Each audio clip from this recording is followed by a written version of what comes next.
بسم اللہ الرحمن الرحیم۔ السلام علیکم سامعین ناظرین، اللہم صلی علی محمد عبدک و رسولک وصلی المؤمنین والمؤمنات والمسلمین والمسلمات۔ سامعین ناظرین، آپ اس ویڈیو کو دیکھ رہے ہیں، اس کا مطلب یہ ہے کہ آپ کو ہیلتھ سے متعلق کوئی پرابلم ہے یا آپ کو ہیلتھ سے متعلق معلومات میں دلچسپی ہے۔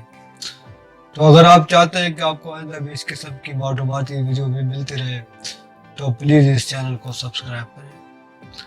سامعین ناظرین، آج کا جو ہمارا ٹاپک ہے وہ پیٹ میں کیڑوں کا ہو جانا۔ اس سلسلے میں آپ کو اس کی موٹی علامات بتاؤں گا اور آخر میں اس کے اسباب اور اس کے بچاؤ کے طریقے یا احتیاطی تدابیر اور اس کے لیے میں ہومیوپیتھک ادویات میں آپ کو بتاؤں گا۔ تو سب سے پہلے اس کی موٹی علامات کے بارے میں بات کرتے ہیں۔ اس میں یہ کہ مریض کا پیٹ عموماً پھولا رہتا ہے اور سخت ہوتا ہے اور اس میں گاہے بگاہے درد ہونے لگتا ہے۔ چہرہ پھولا ہوا اور جلد زردی مائل، خاکستری، پتلیاں پھیلی ہوئی، ناک کو مریض کو رہتا ہے اور اس میں خارش ہوتی ہے اور مریض کو بار بار پاخانہ بنانے کی حاجت ہوتی ہے یا جانے کی حاجت ہوتی ہے، مگر بے سود اور کبھی اسہال آتے ہیں اور بہت زیادہ زور لگانا پڑتا ہے۔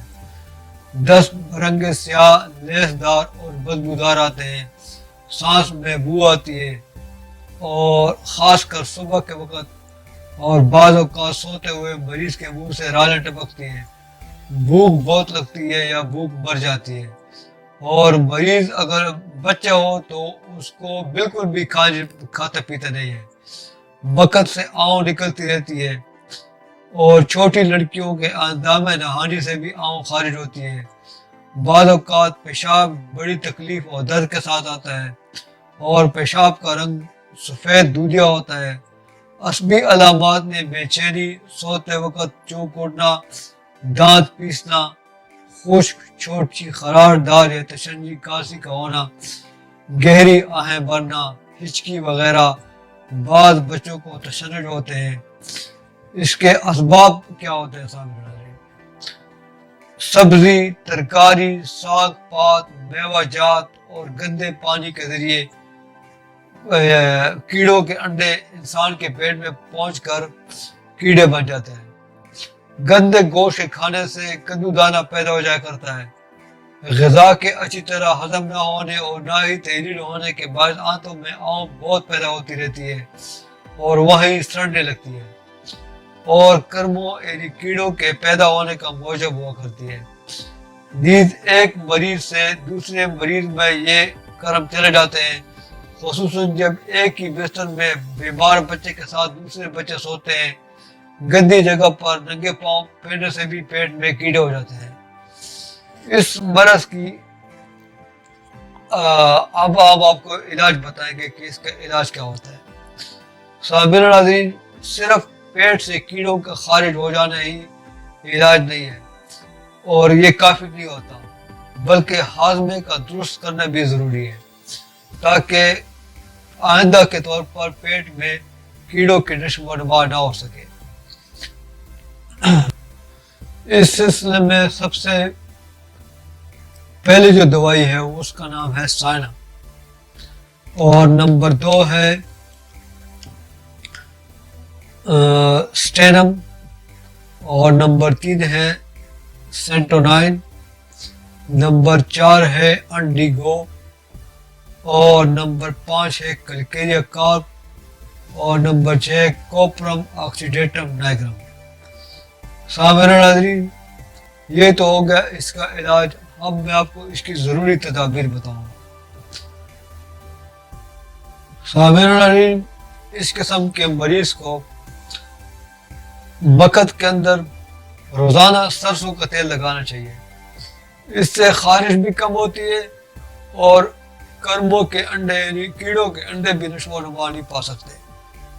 مٹھائی، چینی اور کھانڈ وغیرہ اور نیز مکھن وغیرہ سے پرہیز لازم ہے۔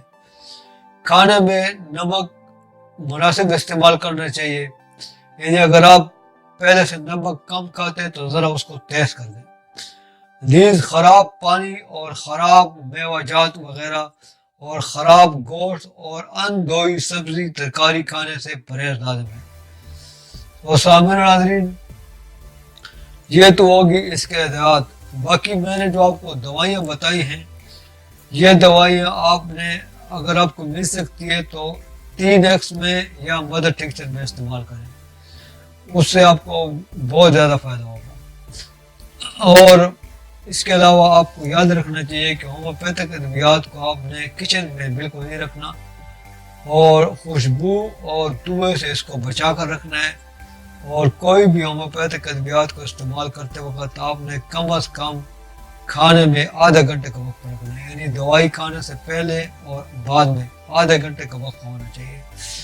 ہاں، دوائی استعمال کرنے سے پہلے آپ پانی پی سکتے ہیں، یا اگر آپ کولی کر لیں دوائی کھانے سے پہلے تو وہ آپ کے لیے بہت زیادہ بہتر ہوگا۔ اور اس کے علاوہ آپ نے روحانی عمل جو میں آپ کو بتاتا رہتا ہوں وہ بالکل آپ نے چھوڑنا نہیں ہے، وہ اس کے ساتھ ساتھ جاری رکھنا ہے۔ تو سامعین ناظرین، امید ہے کہ آج کی ویڈیو کو پسند آئی ہوگی۔ انشاءاللہ تعالیٰ ویڈیو دوبارہ حاضر ہوں گے، تب تک اجازت دیجیے، اللہ حافظ۔